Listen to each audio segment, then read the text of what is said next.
കൊല്ലം ജില്ലാ ആശുപത്രിയിൽ നിന്ന് പിരിച്ചുവിട്ട ജീവനക്കാരെ നാളെ തിരിച്ചെടുക്കും.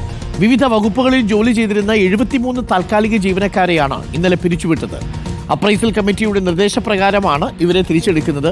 പാർട്ടി നിയമനമാണ് നടക്കുന്നതെന്നാണ് യുവമോർച്ചയുടെ ആരോപണം.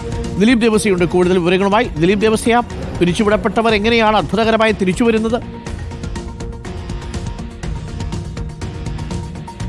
Doctor Arunkumar, very good morning. കഴിഞ്ഞ 15 വർഷമായി ഇവിടെ ജോലി ചെയ്യുന്നവരെയാണ്. 6 മാസമാണ് താൽക്കാലിക നിയമനത്തിൻ്റെ കാലാവധി. ഇങ്ങനെ 6 മാസം കഴിയുമ്പോൾ ഇവരെ ഒരു ദിവസം, അതായത് മാർച്ച് 31 അല്ലെങ്കിൽ 31-ാം തീയതി പിരിച്ചുവിടുന്നു. 2-ാം തീയതി ഇവരെ തിരിച്ചെടുക്കുന്നു എന്നുള്ളതാണ് കാണിച്ചത്.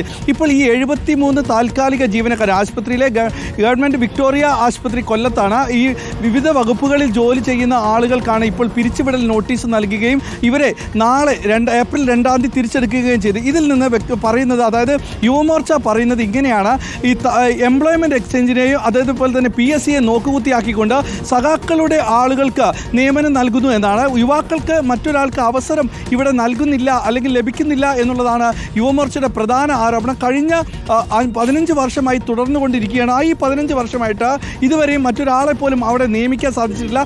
കഴിഞ്ഞ 5 വർഷത്തിനിടെ ഒരാളെ പോലും ഈ ആശുപത്രിയിൽ താൽക്കാലിക നിയമനത്തിൽ പുറത്തുനിന്നൊരാളെ നിയമിച്ചിട്ടില്ല.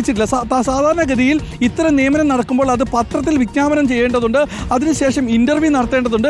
അങ്ങനെയാണ് ഇവിടെ സാധാരണ ജോലിക്ക് ഒരാളെ എടുക്കുക. പക്ഷേ ഇതൊന്നും നടക്കാതെ വേണ്ടപ്പെട്ടവർക്ക് നിയമനം നടക്കുന്ന ഒരു സ്ഥിതിയാണുള്ളത്. ഇപ്പോൾ നമുക്ക് കാണാം, മാർച്ച് 31-ന് ഈ 73 ആളുകളെ പിരിച്ചുവിട്ട നോട്ടീസ് അത് 2-ാം തീയതി തിരിച്ചെടുക്കുന്നു. ഇതിനെതിരെയാണ് ഇപ്പോൾ യുവമോർച്ച രംഗത്തെത്തിയിരിക്കുന്നത്. ഡോക്ടർ അരുൺകുമാർ, ഓക്കെ, അങ്ങനെ നിയമനം നടത്തിയവരെ പിരിച്ചുവിട്ടവരെ വീണ്ടും തിരിച്ചെടുക്കുന്നു എന്നുള്ളതാണ്, രാഷ്ട്രീയ നിയമനമാണ് എന്നുള്ളതാണ് യുവമോർച്ചയുടെ ആക്ഷേപം. ദിലീപാണ് വിവരങ്ങൾ നൽകിയത്.